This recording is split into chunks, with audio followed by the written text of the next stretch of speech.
other day I had my studio reset and I cleaned out the space and kind of cleared it for new energy, and I actually just started working on a new project and began the process of priming and sanding the wood panel. And while that dries, I'm actually going to be stepping out to get outside and check out the new David Geffen Museum at LACMA. I've been wanting to check it out now for a while. I've been once with my wife, but we breezed through it. It was fun, but I like to kind of go 2 or 3 times just so I can like really take in the art. So yeah, while she's working, I'm going to be going out. I like to look at it as work required. Like some days as a creative require me to work and paint for 12 hours in that day. Other days it requires me to go to a museum, take in some new inspiration, learn a different style or technique that I can focus on for my next painting. And also taking a step away from the studio from time to time helps me. So I feel like it's the perfect day for me to go check it out and take in some new art. So I just got to pack up, grab my coffee, and head out.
So every time I come to LACMA, I feel like I gotta have one of these Johns.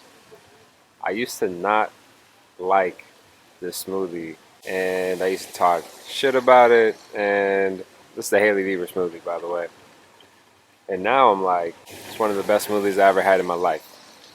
So shout out to Hailey Bieber and Justin Bieber for making this smoothie, because this is great.